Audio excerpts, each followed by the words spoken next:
Greetings, everyone. This is Payman Lorenzo, your host for the Leaders of Art podcast. Today I have a special treat. I have an amazing guest, my good friend Jamil.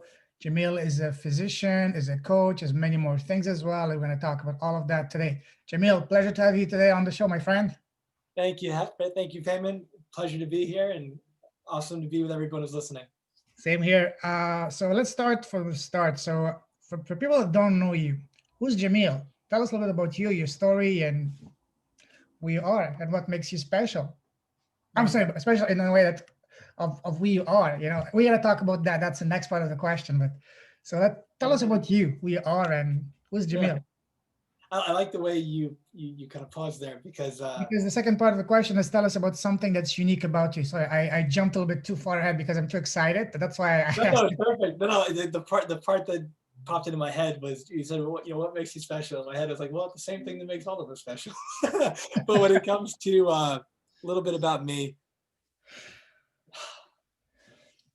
I'm a lover of people, and I think Ooh, first and foremost that drives everything that I do, and I think that seeing people lit up, seeing them feeling alive. My favorite word is enthusiasm. And enthusiasm comes from ante theos, which means the God within.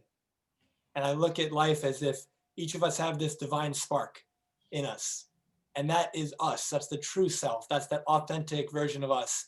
mm, And if you're most people, you suppress it for many reasons, some conscious, some unconscious.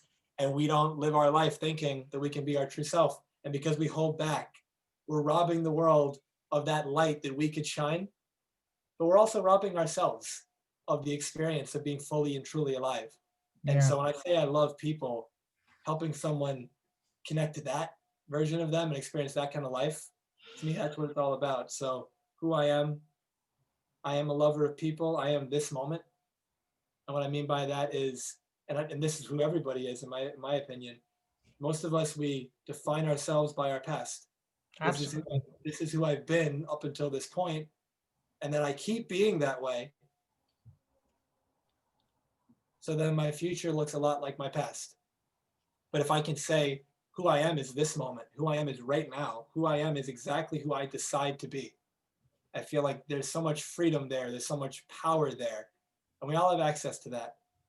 And in more kind of practical descriptions that most people utilize, I'm born and raised in New York, spent 24 years here, and then I spent 5 years in Arizona, went to medical school over there, loved my experience there, grew and matured in so many ways, and ended up coming back to New York about a little bit more than a year ago. And kind of diving into my story a little bit, as you mentioned, about kind of who I am, why I do what I do. When I was 19 years old, my whole life got turned upside down. My father had a brain aneurysm. And for Oh, anyone who's not familiar with what that is, imagine one of the blood vessels in the brain, think of it like a tube, and then imagine a part of it balloons out. And if you're fortunate, you kind of have the worst headache of your life, and you go and they clip it and you're good to go. But with my dad, he wasn't as fortunate and his ruptured. And so he was in a 4-hour brain surgery. wow. And in those 4 hours, we were told he was probably going to die. Oh no. And those 4 hours, as you can imagine, felt like 4 years. Time went so slow. And we were told it was the worst aneurysm the surgeon ever saw, and that the chances of survival were less than 5%. My God. And after those 4 hours, I walked into the room. My dad was 49. I was 19, Wow. and he had survived. He was in a coma, Amazing. and so he's already in that 5%, miracle, and he's in a coma. And in that period, I walk up to him, and my dad was, for me, the epitome of what it meant to be a man. He took care of his family. He loved life. He was such an amazing human being. And not only was he was a primary care physician, he was one of the top Elvis impersonators in the world. Oh Yeah, wow. yeah, Elvis was his passion. He always joked about, my colleagues have golf, I have Elvis. So he would do these giant shows. He toured with Elvis's band. Like, he's done all this stuff, and he he's just a lover of life. And I walk into the room, and he was in a coma, and it was like a train hit him. And I had this two feelings going on in me at the same time. One was this feeling of helplessness, this Sure. feeling that I wanted to do something to help the situation because I was being told he could die at any moment. And there was nothing I could do other than just be there and wait. And the second thing which is a big driver of why I do what I do now, was I felt this immense amount of regret. I felt that I had taken my relationship with my dad for granted. Mm. I felt like as a 19-year-old, my priorities at the time were track, I was a runner, my friends, movies, video games, like a lot of things that people my age like were into. And I didn't really think, like most of us don't, of mortality. And the Dalai Lama's got a quote that I resonate with where he says, most people live as if they're never gonna die, and then they die having never really lived. Oh, I love that. Yeah. And here I was at 19 thinking, oh, my dad's only 49. I have at least, 40 more years, 50 more years, something like that. And there's this quote attributed to the Buddha. I don't know if he actually said it, like just like all the fake Einstein quotes online. But there's a Buddha quote that says, the problem is you think you have time. And whether he said it or not, it's still very true and wise. And there I was at 19 thinking I messed up, that I wasn't going to have another chance, another opportunity to really get to know my dad, because my mom raised us predominantly, and dad was working all the time. And when he was home, I was fortunate in that we would have dinner together, and I get to be with him a little bit there, but I didn't spend as much time with him because I would be in my room, I'd be doing my own thing, and I wasn't thinking in that sense. And over the next 3 years, we helped him make almost a full recovery before he passed away. And every time we went to the hospital, he was like the poster child of like the miracle, the walking, you shouldn't be alive, but you are, and it's so amazing. And in many respects, my prayers were answered, because I took 2 years off after I graduated college to be one of his primary caregivers. And I got to spend 10, 15 hours a day with him. And we would go to physical therapy together. We would box together. We both sing, and he was a drummer too his whole life. And so we'd play Wow. music together. And I really got to know him at a level that I hadn't ever before. And he wasn't exactly the same as he was obviously before the aneurysm, but it was the most I had ever known him. And he became one of my best friends. Amazing. And in that way, everything I could have asked for, I received. And at the same time, anyone who's been a primary caregiver can attest to this. It tests you and drains you in like every possible way, physically, mentally, emotionally, spiritually. Having somebody that cannot be left alone, Mm-hmm. because they could fall, they could lose their balance, they could, hit their head, like whatever the case may be, you always got to be there. And that's the case with my dad. And I remember in those 3 years, I had some of my highest highs when we were together and just loving life. And I had some of my lowest lows where Sure. he had short-term memory loss after the aneurysm. And there were moments where he forgot who I was. Oh And there no. were moments where the short-term memory I would get really frustrated because we would do something really beautiful, let's say for his birthday. And then an hour later, he forgot that we did it. Oh my And, God. and that would trigger in me the fear that I'm getting reminded that life is different. I'm getting reminded that maybe he won't go back to exactly who he was before. Can you still hear me? Yeah. Yeah. Yeah. And so, my highest highs and my lowest lows. And in those experiences, when he forgot who I was, it felt like, the ground beneath me was just taken out. And I remember arguing with him because I was getting frustrated that I really wanted, and we all really wanted, him to be back to the way he was before. And every time he had that short-term memory loss, that lapse, it was just a reminder, life is different now. And those are some of my lowest lows. And I remember going to bed every night wondering, am I going to see my dad tomorrow? And waking up every morning wondering, was this all a dream? And it was this really weird kind of space to be in. And after 3 years, he passed away. Oh And I no. remember being at his wake. And in 5 hours, over 7,000 people came. And I shook every one of their hands. Wow. And almost everybody said, your dad saved my life. Amazing. And in that experience, not only was I deeply humbled by that, by the impact that he had at such a young age, but also I had this light switch aha moment that I'd been playing small, that I cared way too much about what other people thought about me, that I was afraid of rejection, and that I was robbing the world of that I talked about earlier, that divine spark, that enthusiasm, that God within. We all have it. And in my version of it, I was robbing the world of that because I was afraid to show it. Because what would you think? What if you didn't like it? What if you judged me? And so I wasn't being me. And I made that a commitment in that moment, never again. that I was going to be me. I was going to shine my light. I was going to have fun. I was going to enjoy myself. And I was going to live my version of life, not other people's version of what they think my life should be. Mhm. Yeah. And so that brought me to medical school a year later. And then, as I said, I grew and learned so much in those 5 years in Arizona. And then now, feeling like I'm a whole new person, and also bringing up that experience of my father was at the same time as it was the worst moment of my life. It was like also the best experience of my life, because who I became because of that experience, who I matured into, what I experienced, what I learned, it has allowed me to help people in a way that I never would have imagined. And it's allowed me to be with people at a depth that I wasn't capable of before.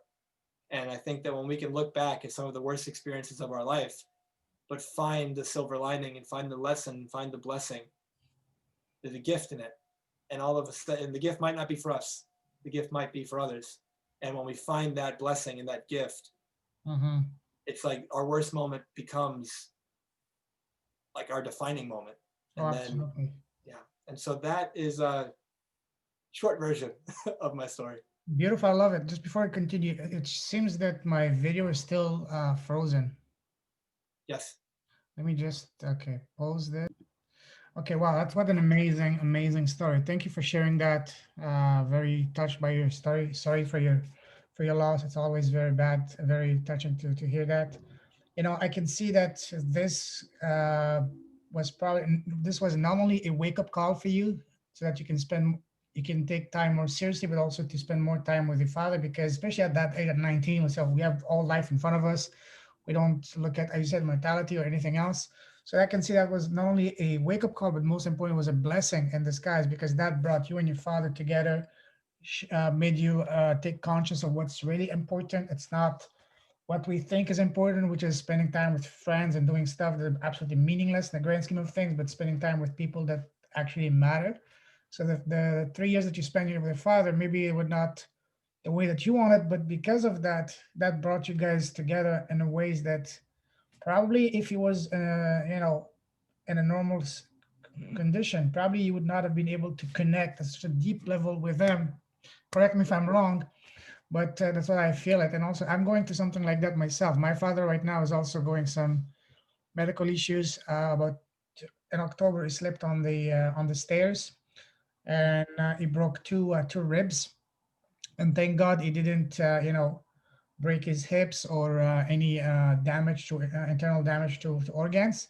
However, while he was doing his test, they found out that there was something inside of him. So they kept Mhm. doing more tests, and they found it was a tumor. So it was in just last Friday, a week ago. He had a surgery to remove. It was basically bladder cancer. But from what the doctor said, it looks that it hasn't spread to other parts, and it's not aggressive. So and I look at it, the fact that he slept on the stairs 2 months ago was a blessing in disguise, because without that, we probably would have not even noticed that. Maybe we would have gone for a year or two without realizing anything, and by then probably would have been a different story. So I Yeah. always tend to look at things from a, as you say, from a positive aspect. What can we learn? Because life is all about learning, you know. So yeah, so I can just in some way I can relate to what you're going, because even me, I used to live. I mean, I've been living abroad all my life, most of my adult life, and I just came back this year. And so I was living in Hong Kong. Beginning of this year in February, and for the past 10 months that we've been in a lockdown, spending time at home, spend a lot of time with family, catching up, and all that. So it's and also just like you said, connecting, spending quality time, bonding. So that's something that probably I would not have been able to do. Again, what is a positive side to all this being the lockdown is that we can spend time together with family. That's how I look at things. So yeah, thank you for sharing that, my friend. That's very touching.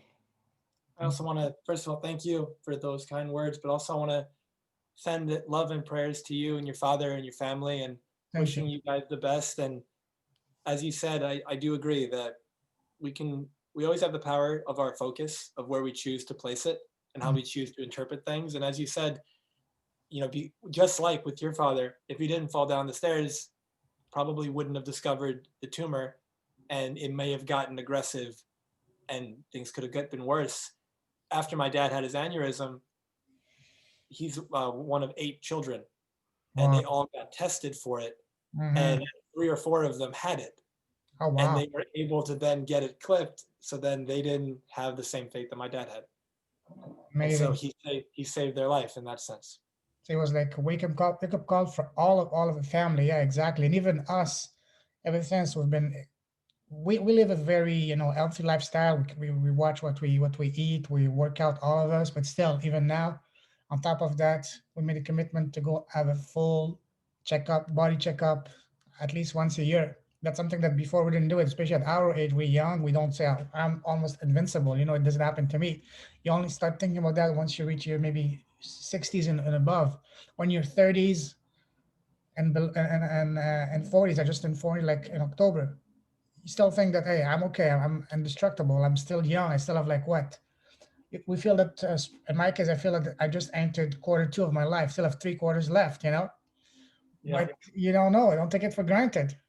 yeah, So yeah, all of that, honestly, it's as I said, it's a wake up call and a blessing in disguise. It's I look at things, especially, it doesn't matter what happens to me, and I've been through a lot of crap and all that. I don't look at myself as a victim. I look at, okay, what is a lesson for me in that? What is a lesson? Just like you said, you learned a lot through your past. Your past is who you are now, and what I am now, right now, is all a result of what I went through and all of the challenges and the crap that I've gone through. Without that, I wouldn't be here. I wouldn't be me, and that's part of me. That's what make me who I am now. And honestly, despite all of that, if I had the choice, I would still do the same thing. I would still go through all those scraps because that's what really makes you strong, and that's what's really, you know, um, it's just it's part of your identity, part of your learning journey. Everything is a learning journey. I look at life as a university, just like in college. You decide what major you want to get into. You decide, hey, this semester I want to take a course in humanities and geography, whatever.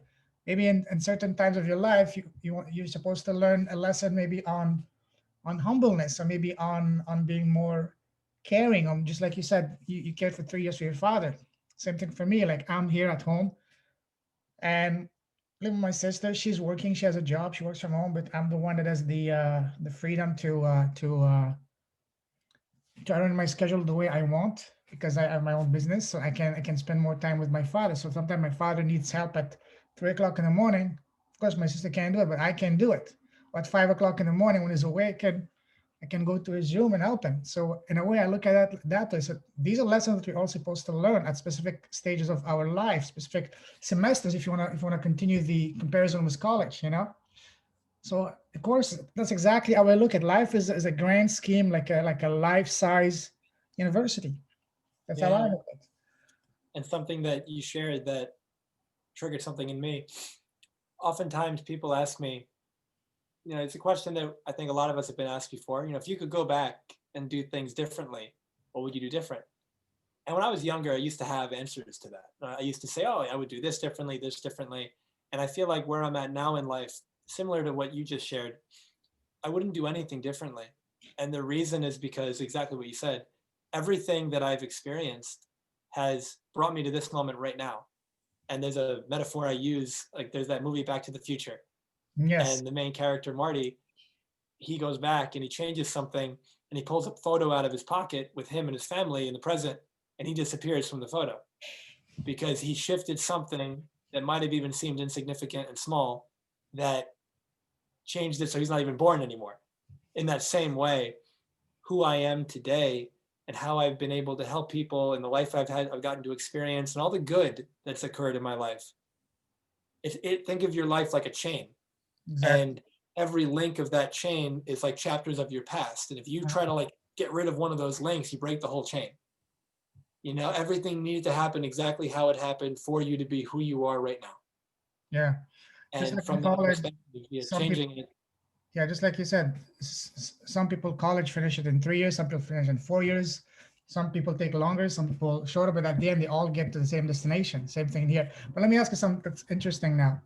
You said that you wouldn't change anything. I agree. I wouldn't change anything, but have you had any especially when you're thinking about the events in your life. Maybe sometimes you had some golden opportunities that you didn't capitalize on. That if you could go back, maybe you would have done differently. I personally would have made some different changes in that aspect.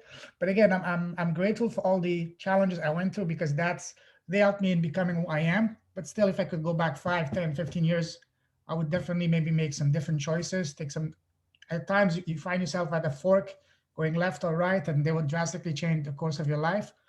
I had a couple of those, so maybe if I could go back, I could change maybe at least one of them differently, because when I look back at those, I think that I missed on big opportunities. Do you feel the same way too? I would say that there, when I mentioned when I was younger Mm. that my answer would have been yes. I feel like now there were moments in my life that if I could do it over, I probably would do it differently. At the same time, when I look at the ripple effect of that, doing that thing that I just said I would change would mean that there's certain people that are really good friends of mine that I never would have met. And there's certain Exactly. experiences that I've had that I really look back fondly at that I wouldn't have had because those were a result of that choice. And so that's why I wouldn't do it over.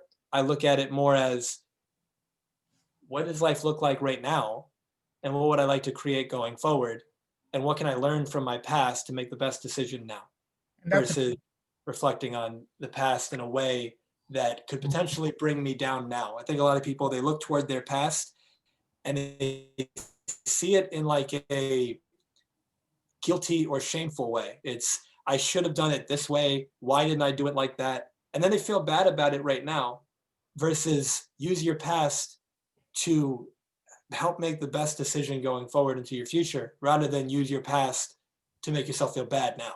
Mhm. And I think that's really important, I think. Yeah, but also that's also part of what makes life so beautiful because let's say at a junction in your life, if you take another direction, you end up with completely different people in your life, different experiences. Mm. And then you would I think that you would not be missing anything else if you had gone a different direction at crucial times in your life. You would have had something similar lessons, but maybe in different settings with different cast around you because life basically what is it? It's a play. Yeah. You're the director. You decide who you want to bring in, who's playing what role, Yeah. Yeah. and that's exactly how it is. And maybe if you go a little bit this way, a little bit this way, you'll have a different, not only outcome but a different journey. But at the end, they all like a circle. I feel you just come, whether you take left or right, just like in the earth. If you go one direction, if you keep going, you will end up in the same place. But maybe if you went east as opposed to west, you would have a completely different journey, but you would end up at the same place. Something that you just said, for anyone who's listening who's interested in this type of topic, Mhm. there's a movie on Netflix called Mr. Nobody. Okay. And I Check it think out. I've seen it twice, and it's really good. That's essentially the plot of the whole Mhm. movie. And if you were to imagine, all right, if I do this, this is the life I could have, and if I did this, that's the life I can have. And it's really interesting because you said the different supporting cast. In one option, he's married to this person, and they have this family, and this is what he's doing. And in a second reality, where he made a different choice when he's at that fork in the road, his wife in a different timeline is standing right next to him. She's a stranger, and they're at like a museum, and they're just Yeah. looking at this thing, and they don't Wow. even connect because it's a whole different cast. And so, yeah, that's why we make different decisions. We will learn the same lesson, but it will take us to different places with different people. And yeah, Exactly. No, that's very fascinating. I'm very fascinated by this topic. I've been reading a lot on that. So yeah, that's amazing. Wow. So going back to your experience with your father, how would you say the fact that what happened to your father had any role to play with you choosing the path to go into becoming a physician? mm. So my dad and a lot of his brothers are physicians, and Oh, a lot of my cousins are physicians, and so come from a really big family, okay. and medicine was always a big part of it. And so I knew from a young age that I wanted to be a doctor. And there was a point where it was just kind of what was expected. I didn't it was just, oh yeah, I'm going to be a doctor. That was just what it was. I was 14, and everyone kept saying, oh yeah, you're going to be a doctor, right? I was like, I guess so. And then I started learning on my own when I got into health when I was 14, kind of my own journey of it. And it helped me in my own health. And then I use it to help other people, learning a lot about nutrition, lifestyle medicine, things of that nature, just holistic healing. And I started seeing people get so healthy, getting off their medications, losing weight, feeling great. And I noticed, not with the medication part, but with myself, more energy, sleeping better, feeling great, skin clearing up, my track performances were improving. And I thought, wow, there's got to be more to this. And so that's what started me on that kind of health journey. And that reignited the passion into being a physician. And then to answer your question, from 19 to 22, I also spent some time working at a medical clinic, and I got to be a medical assistant there. And the physician was amazing, and he trained me to do almost everything. I was the phlebotomist, the X-ray guy, the EKG guy, the nutritionist. I did it all. And Nice. then the patients would we'd finish our work together, and then I'd say the doctor will be right in, and the patient's like, "Oh, you're not my doctor," because I did it all, and they were like, "Oh, this is great!" Like, and then they would even joke with the doctor, when he's finished, I'm gonna go see. And you get any comments saying, "Oh, you're pretty smart. You're probably the youngest doctor I ever met." Did you get any It comments like was a that? lot of fun, and I had a lot of beautiful experiences with these people. And Sure. I mentioned earlier, when the first thing you asked me, who am I? And I told you I'm a lover of people. And when I was with these patients, I really loved them, and getting to see them when they came in and it put a big smile on my face because, like, oh yeah, this person's doing better. And getting to see them getting healthier and healthier and healthier was a wonderful thing. Mhm. And so with my father, I absolutely wanted to continue with the medical um, choice that I made earlier, but I've been coaching since I was a teenager and helping people with their relationships and their health and their mindset and their psychology. And that was my passion.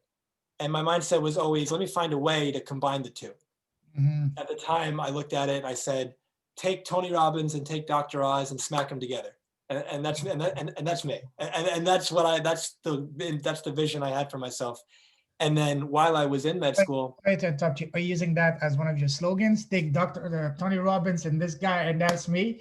You use that as just marketing slogan and anywhere in your messaging. I mean, you should maybe. What happens with Tony Robbins and this? You bring them together.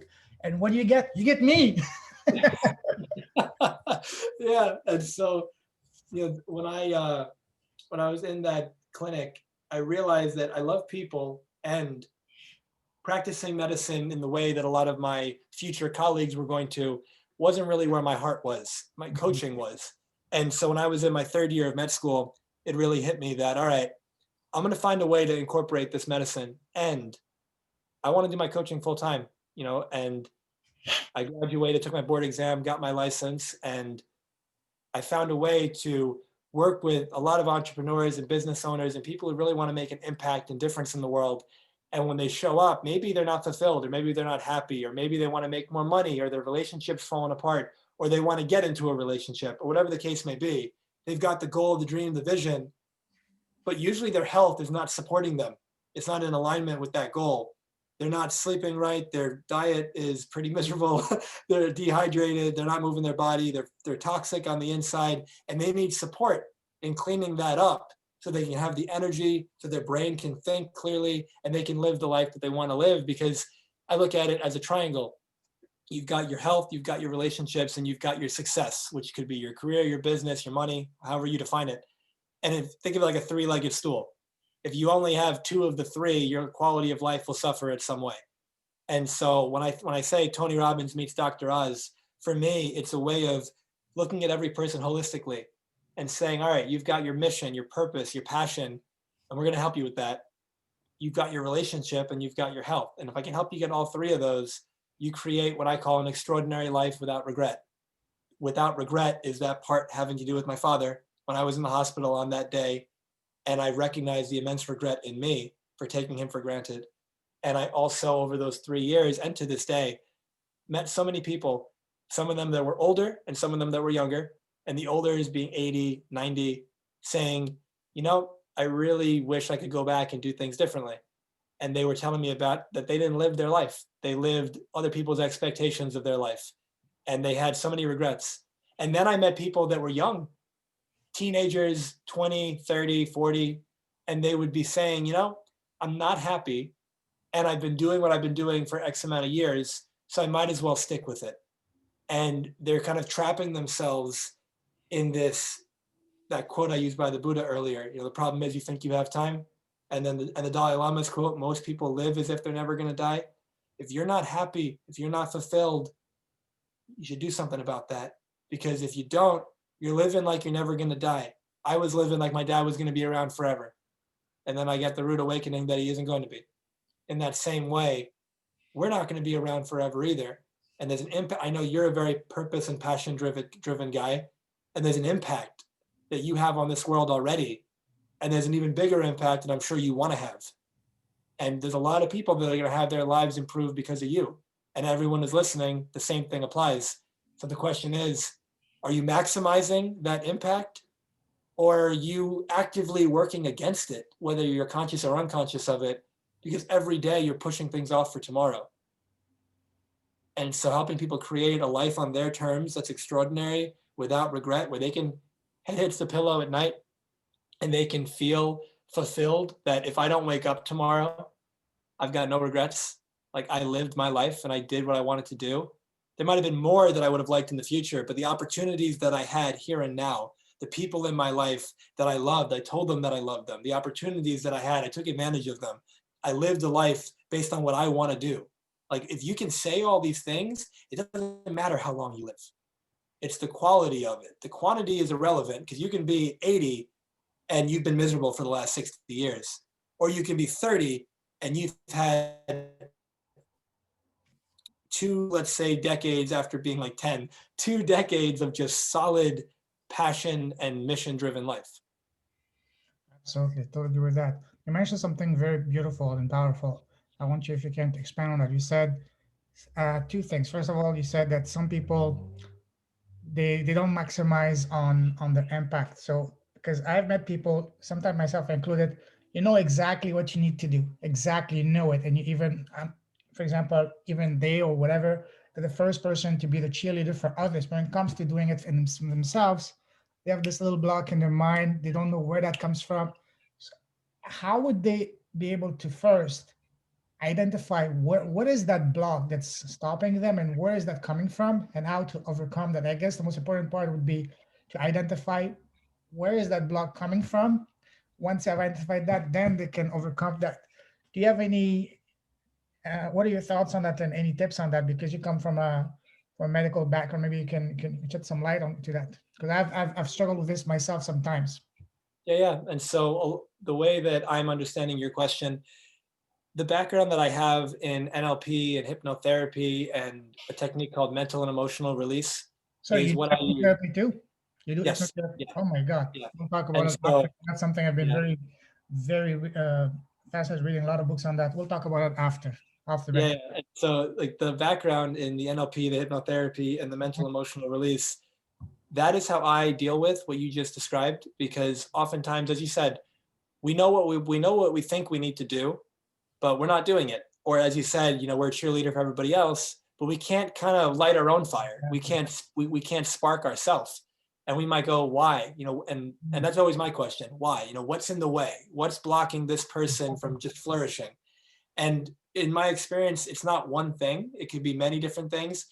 Part of the NLP, hypnotherapy, and MER background allows me to go into the past with the individual, excuse me, and really get clear on what emotions and beliefs are keeping you stuck. And there are certain beliefs that you incorporated at a young age that you're maybe even unconscious of.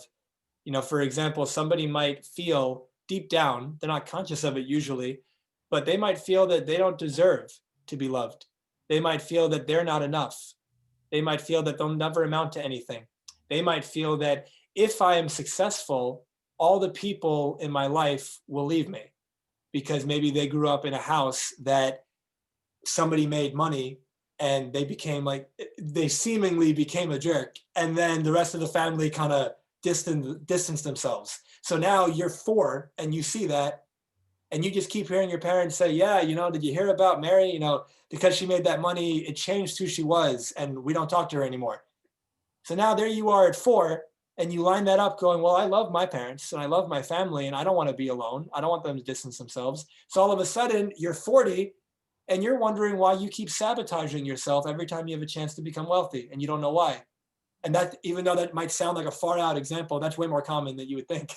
And so something like that could be underlying, like under the hood, like you said earlier, this could be driving what's going on. And so there's so many different underlying beliefs, stuck emotions, that when we go to work on that and we release that, it's like an anchor that's been around your ankles that you've been dragging along with you, and you cut them off, and it's like you're a new person, you're released. And so that's what I use to help people through situations like that. Beautiful. I love that. So you said it's a lot of time it has to do with it's anchored back in our past. How far back in the past do you think this can be anchored into? That is a beautiful question. That so That can I open the discussion to a completely different way. I'm sure you sensing where I'm going, but yeah, I yeah, want no, to no. make sure. So I've been doing this for a while, and this the people I've done this with, I've had people go back into generational wounds. I've had people go back into past lives. Really? Oh Fascinating, yeah. my God.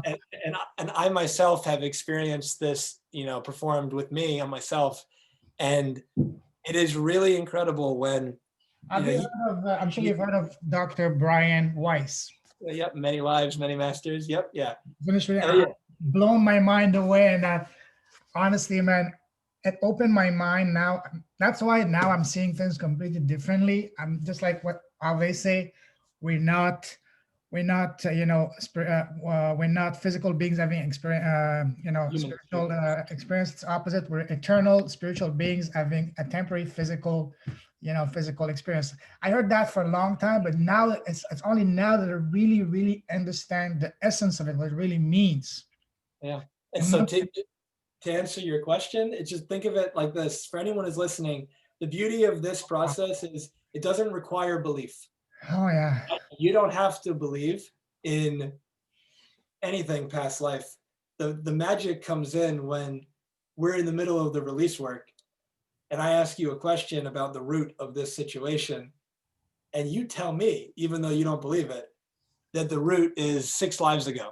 And then I ask you a little bit more, and you actually start telling me about it. And then you're sitting there going, I don't know where this is coming from, but I'm starting to get emotional thinking about it. Me And too. then we release it, and you just start crying, and you feel lighter, and you're like, I don't know what just happened, but I feel like so much better, like the weight of the world was just lifted off me.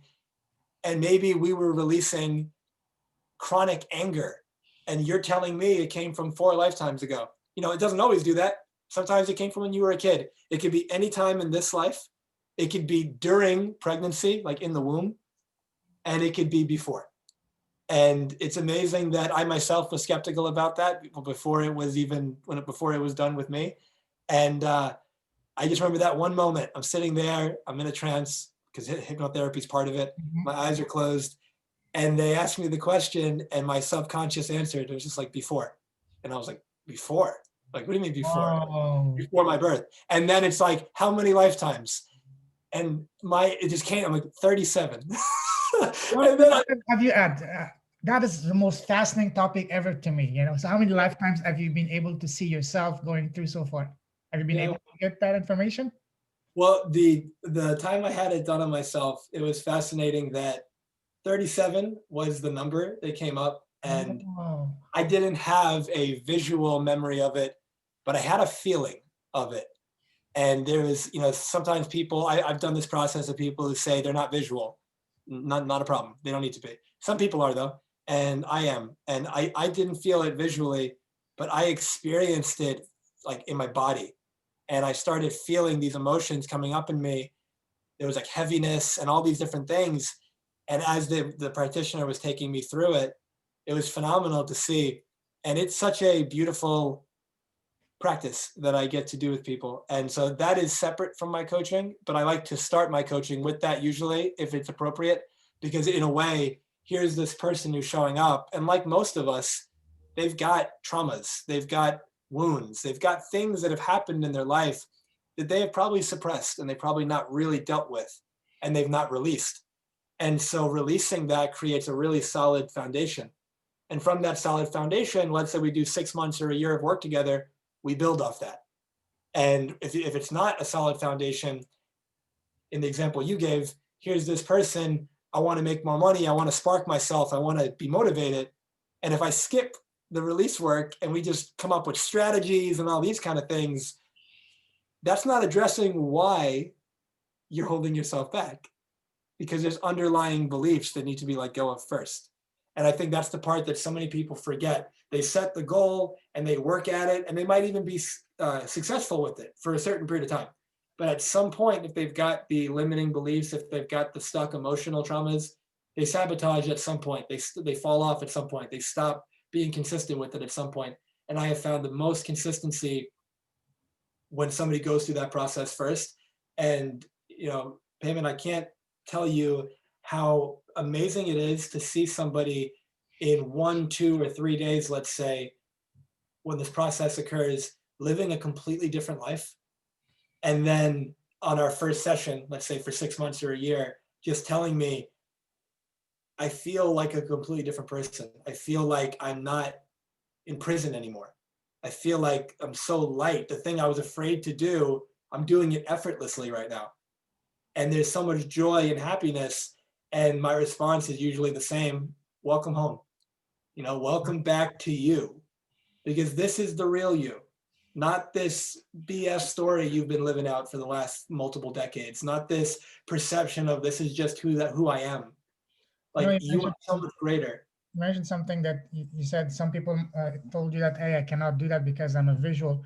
But that part of you being visual, that's only limiting yourself to your conscious. But the soul is much beyond that, much bigger than that. It's omniscient, whatever, everything. It can do anything. So maybe in this life you're visual. Maybe in a previous life you're more like someone that could hear, whatever. Other senses were much more, stronger. So yeah, that's absolutely amazing.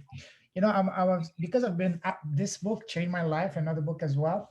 The first book that I read on that topic was this one, The Journey of Souls by Yep. Dr. Michael Newton. I have a whole bunch of books on that for the past. I've been reading almost one book a week, just buying all kinds of books on that topic on Amazon for the past month and a half, Yeah. sending it to my friends, my siblings, and all that. That completely blew my mind and opened my mind to different things. So much that I was even starting looking for an hypnotherapist. I was just Googling it last night in Toronto to do that on myself, because I want to do that, because I want to find out how many lives I had before, to really understand myself better, and if I can free myself from this mental block, because I've been always told, hey, you have tremendous potential. I speak 6 languages. I'm super, well, I'm not tooting my own horn, but they say you're super smart, you're the best cheerleader, you're most positive and all that. But it comes to myself, there's something blocking me. I don't know what it is, and that's what I want to find out. Where is that coming from? So that's my biggest challenge, especially now that I'm a little bit older, wiser. Now I identify what is I've made a stock of my strength, my weakness, and that's my biggest weakness. The biggest thing that's holding me back right now, because I know, well, I'm not going to say I know it all, but I know exactly what I need to do Yeah. to really soar. But there's something that I don't know what, it's almost like a switch that needs to be turned on, or maybe unstuck deep inside of me. I want to find out, where is that, what kind of trauma is holding back? Is it from earlier this life? And the more I think about events, and I had honestly a very blessed lifestyle, despite of where I was born in Afghanistan. My family left Kabul when I was 3.5 years old, when the Soviet invaded our country in the early 80s. Despite all of that, I was blessed to be in a very, very happy lifestyle with very, I wouldn't say privileged, but very loving parents. Never lacked, they were not rich, but never lacked anything. So, relatives and all that, just like you said, big families, lots of relatives and all that, they all spoil you. I've been very spoiled. I was the eldest. My father, when I was a kid, he was a geologist, archaeologist. He was spending most of his time on all these archaeological sites around the world. He would always bring me those amazing gifts from Egypt, from Italy, from Iraq, from all those, amazing places. So I've been very spoiled. And as soon as I could, I finished college. I was 24, 25. The first thing I did was start traveling. And over the years, I've lived in 10 countries on 4 continents, and I'm not even getting started. So I've had a very happy life. So the more I think back, I cannot seem to find where that's coming from. That's mental blocks. Maybe I could find the answer in a previous one. Maybe in life number 364, 300, I mean 25, maybe the previous one, maybe a million years ago. So Something I want to share with people that I think could be really valuable outside of the release work, because I do think that for many people that's really helpful. mhm, And if we, for anyone listening, let's say you're feeling the same thing. For anyone who's listening, let's say you're feeling stuck in some way. Let's say you're feeling like, I don't know why I'm not motivated, you know? exactly. One simple thing, it's just a simple just misunderstanding. A lot of people think they need to be motivated to start. But motivation is a result. It's not a requirement. And when we know that momentum will create motivation, and what creates momentum? Movement. And so you don't need to be motivated to go for a walk. You just need to put your shoes on and get outside. And as you're walking, you start to get into the process. All right, I'm already doing it. And then some motivation picks up. And then you do it again tomorrow and the next day. And all of a sudden you're like, oh, wow, I've walked 3 days in a row. I want to keep this going. And now it's easier. And then all of a sudden you start getting excited. I'm going to go on a walk. I'll bring some friends. I'll call people. I'll listen to a podcast. And all of a sudden you enjoy your walks. So always questioning yourself, am I waiting to feel motivated before I start? Because the momentum is what's going to create the motivation. And so one way to get started, reconnect to your why. When you lose motivation, it's because you lost touch with why you're doing what you're doing, why it matters to you. When you can sit there and emotionally kind of stack up all of the reasons why you want to do what you say you want to do, how it'll benefit you, how it'll benefit other people, and how it specifically will improve their life, what it'll allow them to do. Now it's not just about you. And when you make it about you and you make it about others, it's increasing desire. And the more you increase desire, it's kind of like you've got the, I'm blanking on the name, but the scale, there we go. It's like you have the scale and it's do it or not do it. And the more you think about how it benefits other people, you, what life could be like, you imagine life a year from now, 3 years from now, if it has to do with a cause and a charity, what kind of impact would that have on them? And what would that allow them to do? And you're seeing it. And then you're imagining these people, reaching out to you and letting you know the impact that you had. And you're feeling what that would feel like. You start getting emotional. From that place, the beauty of the mind is you can do all that just sitting in a chair. Like you can just shift your entire state of being by shifting what you're focusing on. And just by thinking, wow, like what an impact, what a dream. Like I would love to do that. In that moment, taking that first step is so much easier versus if you're disconnected from that, if you don't really remember heart-wise why you're doing what you're doing. I say heart-wise because you can intellectually know why you want to do it, but that's not enough. People are just like in sales. People buy on emotion and they justify with logic. Life is the same thing. You act based on emotion and you justify it with logic. You do it because it feels good. You do it because you want to do it, not because it's like, statistically the most logical step to take next. You might justify what you do with that, but reconnect to the emotion, reconnect to why you do what you do, and use that to drive you going forward.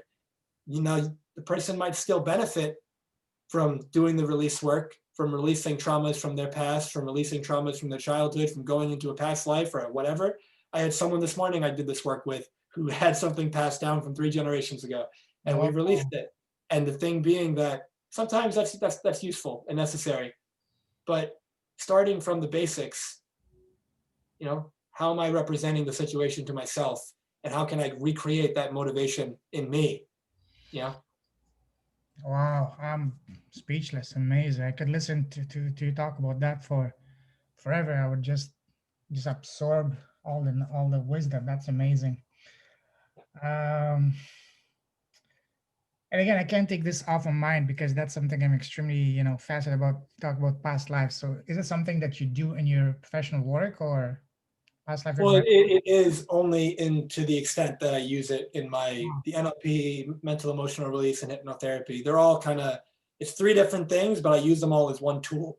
And Okay. so once we're in the work and the release work is complete and we're in the coaching, I don't typically go there, because for me, a big part of coaching is focusing on two things: focusing on the future that you want to create, and focusing on the present, meaning who do you need to be? Mm-hmm. What version of you would you like to become? And let's be that version of you now, because it is available to you. And by being that version of you now, by showing up as powerfully as you possibly can, I make a distinction between this who you're capable of being and this who you're actually being. And there's a gap. And so my question is always why. And so if there's who you're capable of being, which is 10 out of 10, then it's like, well, who are you being now relative to that? And for most people, they're being between a 3 and 6 out of 10. That's kind of where they live. And so now imagine, what would happen if you start playing at an 8, a 9, and a 10, you start playing at that level after releasing all the baggage from the past. And now from this place, you have the clear vision of what you want in the future.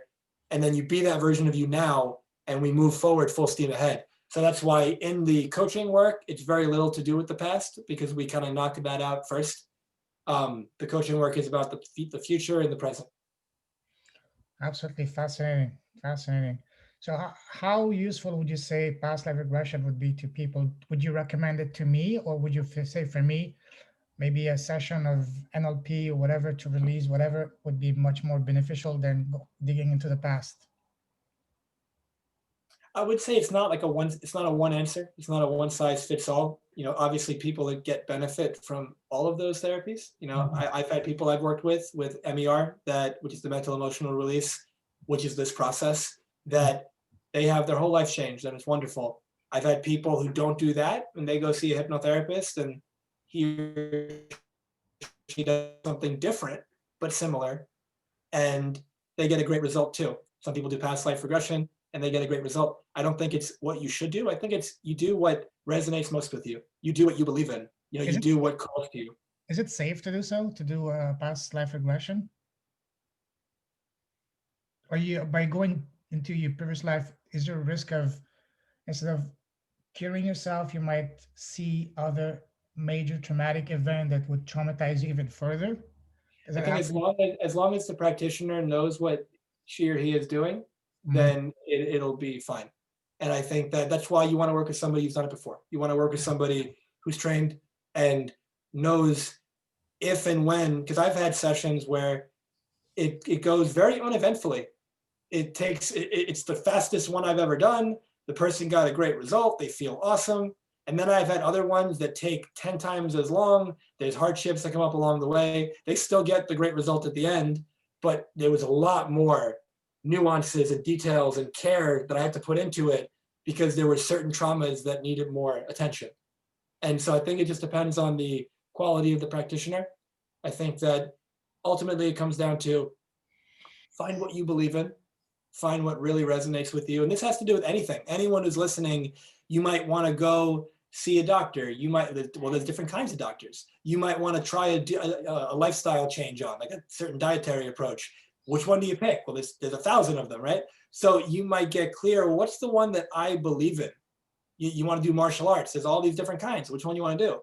What's the one that excites you most? What's the one that calls to you? What's the one that you believe in enough to try? And in general, that's my answer, because I think that the one that you believe in is the one that you're likely going to get a better result from, just because you're bought into it already. Awesome. And also, I was just reading this book, Same Soul, Many Bodies. Dr. Wise was saying that he's also using not only past life regression, but also future life regression, because some people, maybe they feel kind of stuck now, but by seeing how, for example, they're stuck, they don't know what direction to go. If when the doctor takes them to a future life, seeing the outcome of both, then they will say, okay, now I know what Oh is yeah, good for me. And now it's going to almost like unstuck them and allow them to really go and reach for the full potential. oh yeah, What are your thoughts on that? oh absolutely. Because there's two types of motivations that you can have. You can have a vision for the Hmm. future that you want, but you could also have a vision that would be absolutely terrifying. Yeah. And I look at it as the default future, meaning if you're on a path right now that you're not happy and you're not fulfilled and you're doing all the things that I was doing and you're playing small and you're not being your true self and you're afraid of rejection and you're doing all these things, Your default future is more of that. Mm-hmm. And then when we really visualize that, and it's like, well, what would that look like a Mm-hmm. year from now, 5 years from now, 10 years from now, 30 years from now, 50 years from now, whatever the case may be. Now you're 90, 95, 100, and you're looking back at a life of playing small, of caring way too much about other people think, about putting everybody else's needs and wants and goals ahead of your own, of not impacting the people that you could have impacted, and really feeling the pain of that. That, will scare the crap out of you. And there's a quote that speaks to me so much, which is very relevant here. The definition of hell is, on your last day on this earth, the person you became meets the person you could have been. Oh wow, yeah, I heard that before. And so now imagine, to your point, your question, you get someone really clear. Well, this is your default future. If you do nothing and you keep living the way you're living, this is probably what your life is going to look like. This is what your That's, relationships are going to be like. This is what all this stuff is going to be like. But then you show them a different future, because I told you earlier when you said, who am I? Second thing I told you was, I am this moment. And what that means is I am who I decide to be. Meaning, in this moment, if that default future I don't like, I can make a new decision right now and recommit to it moment by moment by moment by consistently choosing it. That would take me in a completely different direction. If anyone plays golf, imagine if you tilt your hands a little bit and then you hit the ball, you've changed the direction that the ball is going to go in. Now, in the short term, the ball, if you had two different balls, let's say in the short term, they're going to go pretty parallel, but very quickly they're going to start to arc, and they're even going to arc in very thinking, different, yeah, very, very different. You turned a millimeter or two in your hands and the yeah. ball ends up hundreds of yards away. It's the same thing with everything, every sport. Even, for example, that example is used with pilots. The pilots, when they enter the coordinates of where they want to fly the plane, even if they change by 1 degree or half a degree, that can change completely differently where the plane is going to end up. Yeah, it And ends up like 300 or 600 miles away. And so yeah, from that point, exactly. And so, basketball, baseball, same thing. Your wrist anything, turns a little bit, the ball ends up somewhere else. And so when we think about it from that perspective, it's funny, I lost my train of thought. So give me a second. yes, I just want to say that's amazing. I love that. And also, you said that now it's my turn to lose my train of thought. No, it's perfect. So Oh when we yeah, were, no, I just got back. So it's you said that the decision we make, they're very powerful. Not only they affect our immediate outcome, our future, short and long term, but they can also affect our future lives as well. yeah, because if you're thinking about two futures, one that really scares you because it's the last thing that you want. If Yeah, you were 90 years old on the rocking chair, looking back at your life, you'd be sitting there thinking, what did I do? Like, I really messed up. My life could have been so different. And then you see that version of you, that ideal version of you walk by.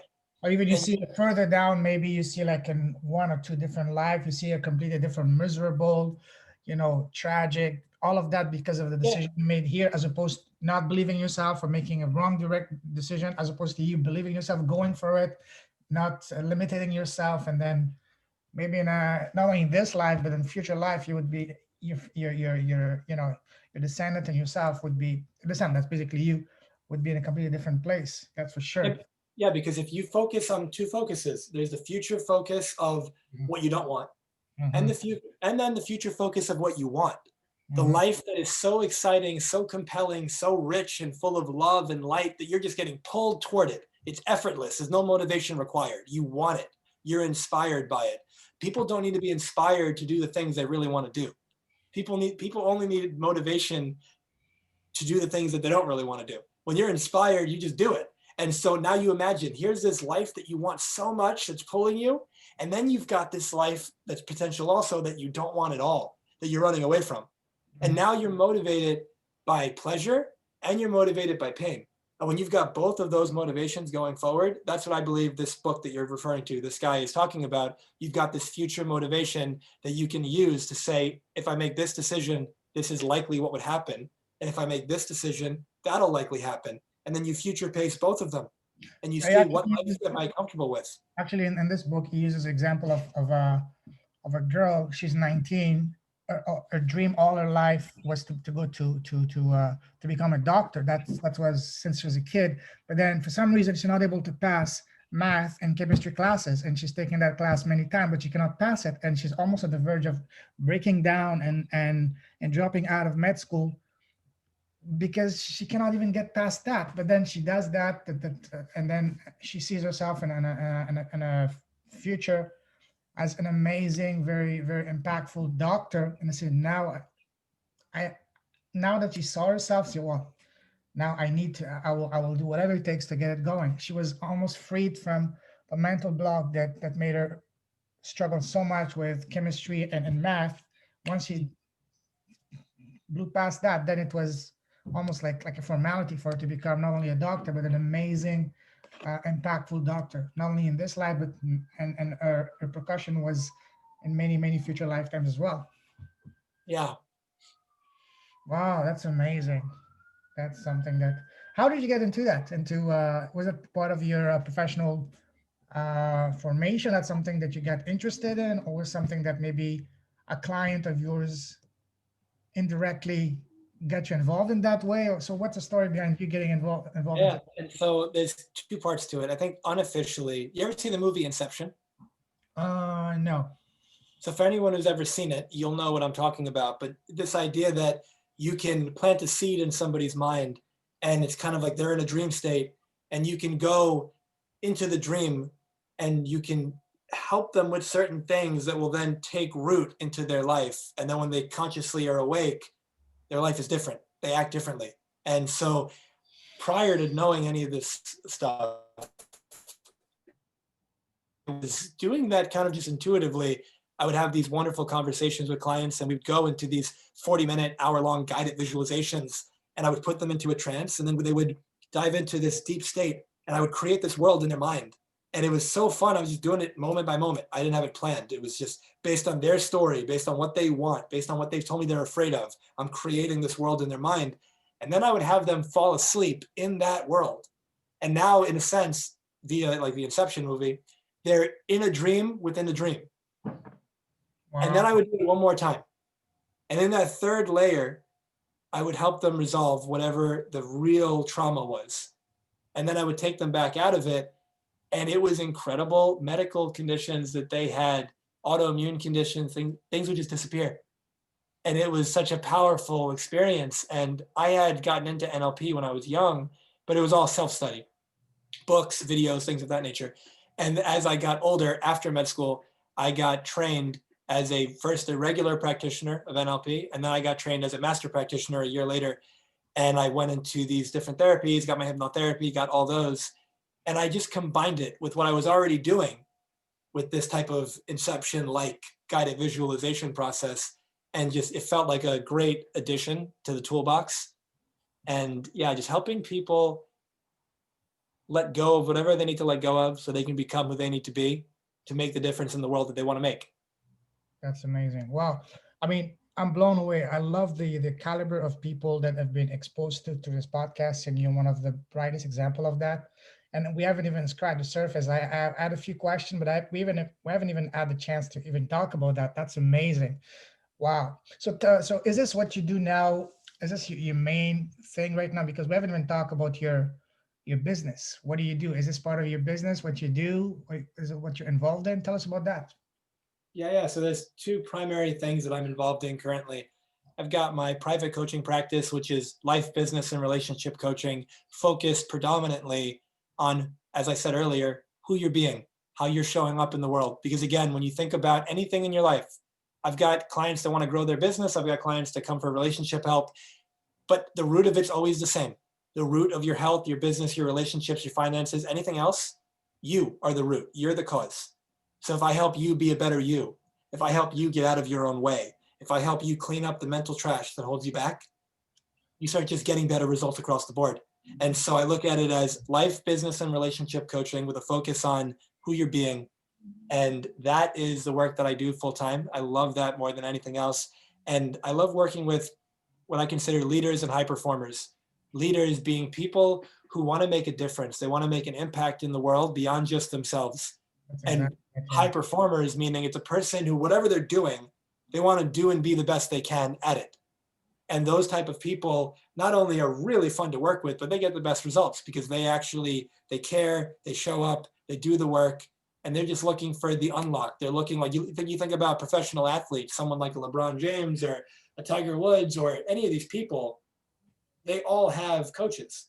And usually they're better at the sport than their coaches. So why have the coach? Because the coach shows them what they're not seeing. The coach helps them become a better version of them so they can operate at their optimal more times than not. And so when it comes to the private work, it's the coaching coupled with the NLP and the MER and the mental emotional release and all that stuff I shared with you guys earlier. And that's what I like to do.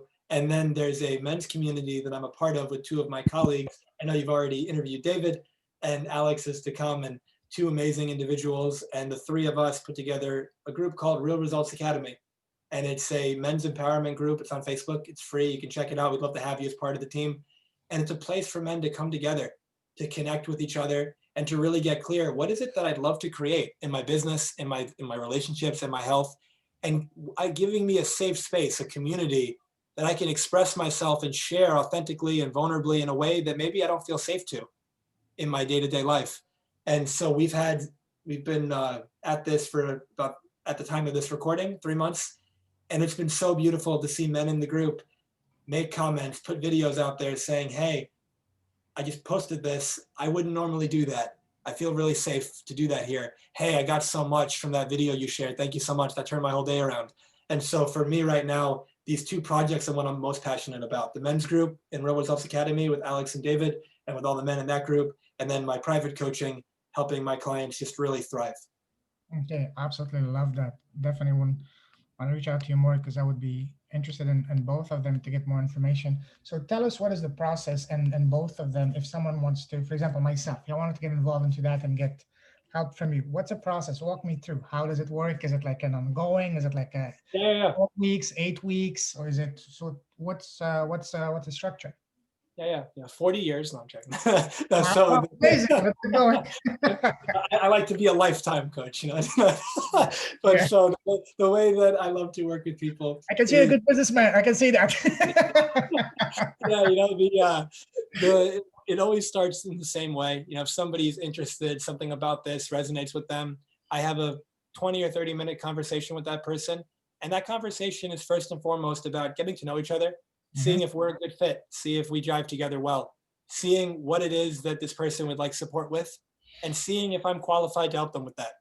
And if I feel like I can get them that result, or really they're getting them that result, but I can help co-create that with them, then we'll move on to another call. If it feels like it's a good fit, I can help them and they want to do the work. We go to a second call, which is typically about an hour.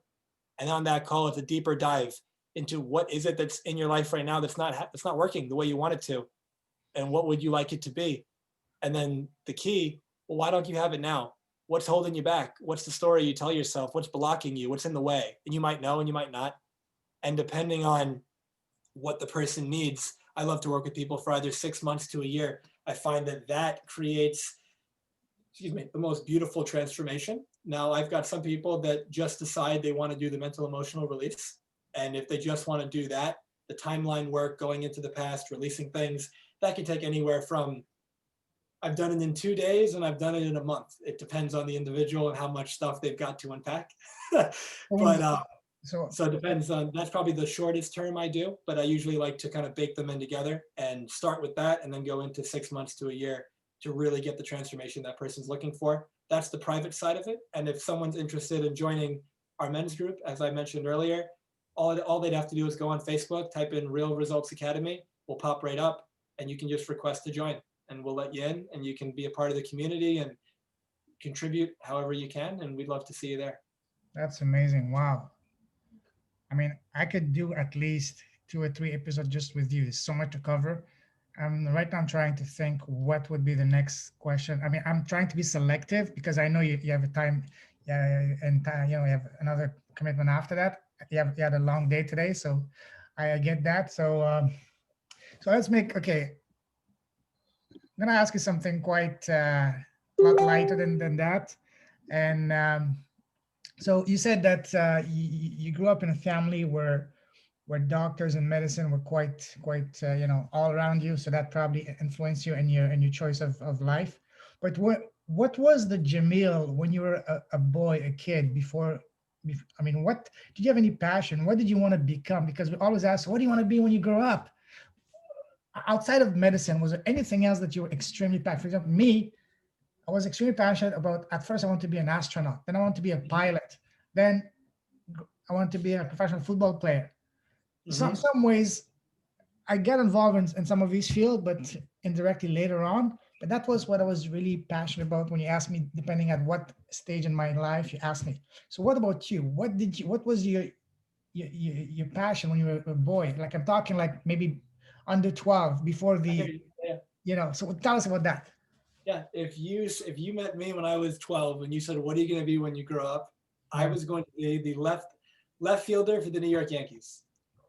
Beautiful. And I was really into baseball growing up, and this is just an example of it's funny you're going to hear something here for the first time that because I'm going to release Wow. this at some point in the future as a blog or a video, but From your the scoop. idea Yeah. the idea that not making the baseball team was the best thing that ever happened to me. And this idea that I was in high school and I was in my first year. So, baseball was my life up until I was 14. And 14 years old comes around and I go to the baseball practice for freshman year of high school and I try out and I thought I crushed it. I thought I did so good. And then like a week goes by or something and you walk up and they got the paper with the names on the wall and I wasn't on it. And I was really Oh, disappointed by that. I was like completely heartbroken. And it bothered me for a couple days, and then I remember and a good friend of mine that at the time he's one of my best friends now, but at the time we had kind of just met each other, and he's like, "Hey, so I joined the track team," and he said, "Do you want to join?" And I've never run intentionally, outside of like baseball and things like that. And so I'm like, "Sure, why not?" I have nothing else to do at this point. I didn't make the team, and so I joined the cross country team and then the track team, and those 4 years in high school were some of the greatest, memories I have and who I became as a track athlete. Track is kind of what exposed certain weaknesses in my health that brought me down the road of looking into my health, which then sparked the passion for it. And some of my best friends now, 16 years later, I still talk to almost daily. And I spoke to them today. I met them on that track, and I met with 2, 3 hours a day. We spent time together. And so, yeah, if you asked me when I was younger, it would have been a baseball player. And then probably around 16 or so is when I really got into the work of, Tony Robbins and certain motivational speakers and different psychologists and things of that did nature you get from into around the that, world. or was it something that maybe your father, or family, or a sibling, or someone close to you get you involved into that? I got into that on my own. Oh, That okay. was, YouTube came out around when I Yeah. was 14, I believe, and 2004, I think. And so around that time, I think I just typed in randomly motivation 2005, something like that on YouTube. And some video came up that was like 6 minutes long and it was edited and it had the epic music in the background. And it was some montage of Les Brown and Tony Robbins and like 8 other people. And I didn't know who any of these people were. And it really spoke to me. I was like, wow, I feel great after listening to that. So then, oh, there's another one. And then, the YouTube rabbit hole, 4 hours later, I watched like 100 of them and I was hooked. And I started really, the word that's coming to mind is like brainwashing myself. It was like reprogramming. I started really devouring this content and consuming it and allowing it to wash over me and shift who I was being and how I was showing up. And it started changing the way I was being with other people. And I started noticing myself in a conversation with somebody and they were experiencing a rough patch, some hard times, and who I would be in relation to that and how I would help them through that. It was like, oh, wow. I remember watching Tony do something like that. And I just did it without any training. I just kind of did it and it felt really good. And I was like, let me look into that. Hmm. And it just brought me on. Like, you can't see it, but similar to yourself, I'm a big reader. And I've got this bookshelf here with 1,000 something books. And when I was in med school, I moved to Arizona with 2 or 3 books, and I moved back to New York with like 800. A whole trailer of books. Yeah, exactly, pretty much. And my whole car, like the suspension was lowered. But my point, a lot of what I love is self-inspired to like look into.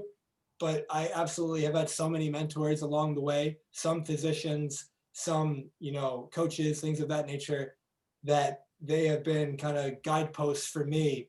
If you look at it metaphorically like a hike, I think they're called cairns, if I'm not mistaken. Those like rocks that people stack up and you're on the trail. I've had each of my mentors has been a cairn for me on my journey up the mountain.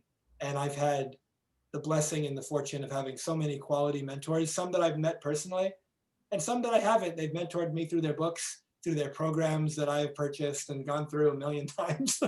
And so baseball player. And then once I hit about somewhere between 15 and 16, that's when coach like really like flourished in my heart. That's beautiful. That's a perfect segue because you mentioned mentors. Who would you say has been the most influential mentor in your life? Most influential mentor in my life.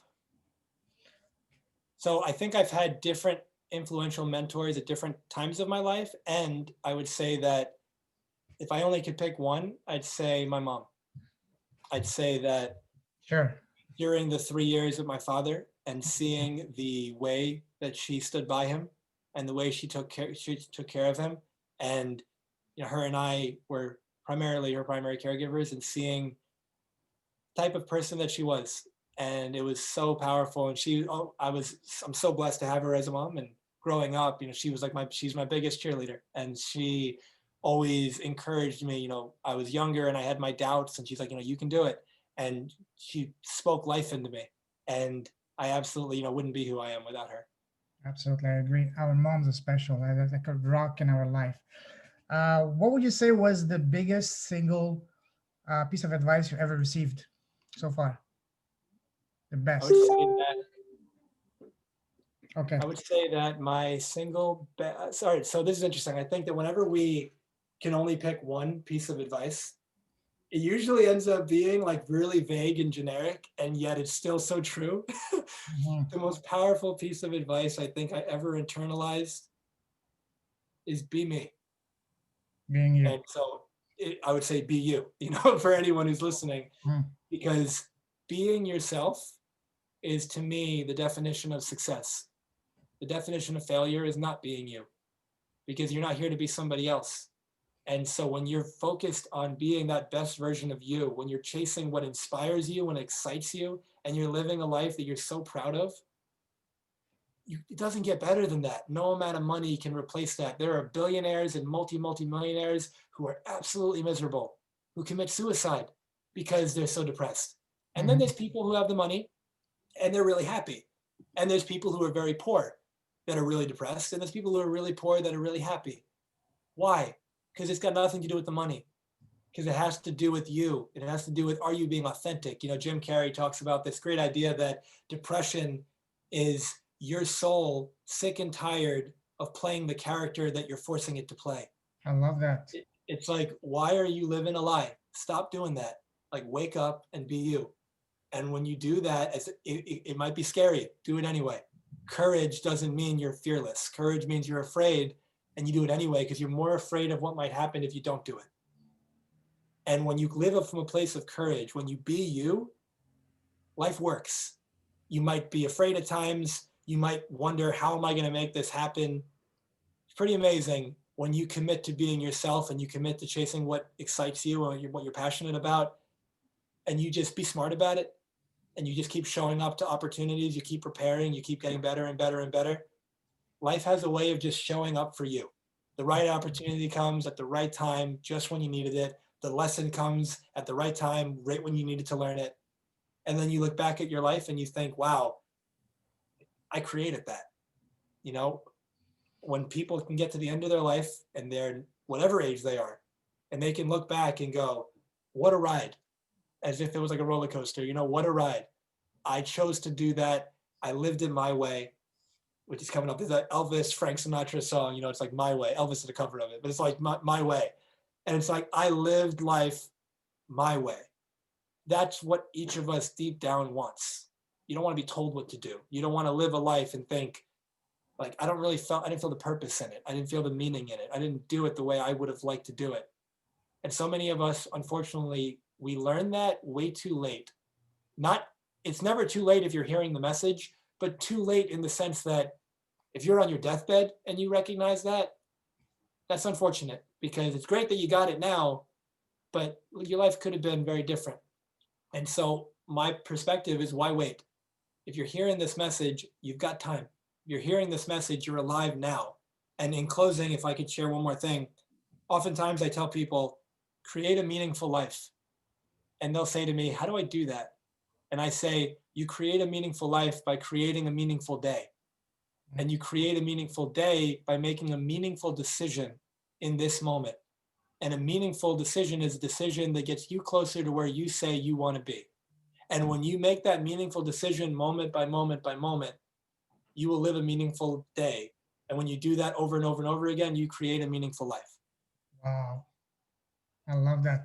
I'm definitely gonna be rewatching this because you dropped so many absolutely bomb knowledge that I'm just speechless. But anyways, that's amazing. I have many other questions, but I'm gonna stop because I just gone too long so far.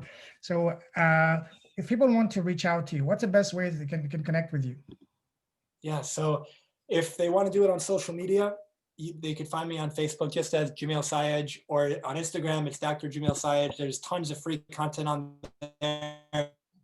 If they want to join the Real Results Academy men's group, if it's a guy who's listening, we'd love to have you on there. If they want more private work, they can reach out to me personally on my website, jamilsayegh.com. They can check out my ebooks on there for free. It's called 20 Steps to Your Next Breakthrough. They could dive into that and they can really get some benefit from that early on. I have an audiobook on there as well. And yeah, and just the key being, one more thing actually. So the key being, I was just talking to somebody, by the way, who's a potential new client, and I asked them a question: what is the difference between being interested and being committed? And when anyone is listening, I ask you that same question. And when you really think about it, there's that future that you really say you want, and then there's the future that you could have if you keep doing what you're doing. I strongly urge you to get clear on, are you committed to the future that you say you want? And if you are committed to that future that you say you want, nothing will stop you from getting there. And if you want to get there faster and you're committed to getting what you want, please reach out. I'd love to have a conversation with you and help you get there. Amazing. Actually, I will just reach out to you myself because I think that I want to know if there's any ways you can help me myself, because it's that one thing that's been holding me back, and that's if I can overcome that, then I can finally feel that I can reach tremendous potential that I have, and it's been holding me back so for all my life. So we'll definitely reach out to you after that to see if there's any ways we can work together. So yeah, absolutely amazing, and I highly recommend anyone that's watching right now to that needs any help for helping them overcome anything that might be blocking them, then Jamil is the right guy for that. Thank you very much for your time, my friend. It's been an absolute honor and pleasure. As I said, we could easily do a part two, part three, because there's so much I want to still talk to you, but we might do that on a later time. So for now, thank you very much for your time. Have an awesome day and an amazing weekend. And Merry Christmas, Happy New Year in advance, and Happy Holidays. And stay safe, stay awesome, and God bless, my friend. Thank you, Payman. This was a wonderful opportunity, and I'm so happy to be here with you. And thank you for everyone who's listening. God bless. Happy holidays, Happy New Year, and make Thank the you. rest of your life the best of your life. Thank you very much, brother. Take care. Cheers. Bye-bye.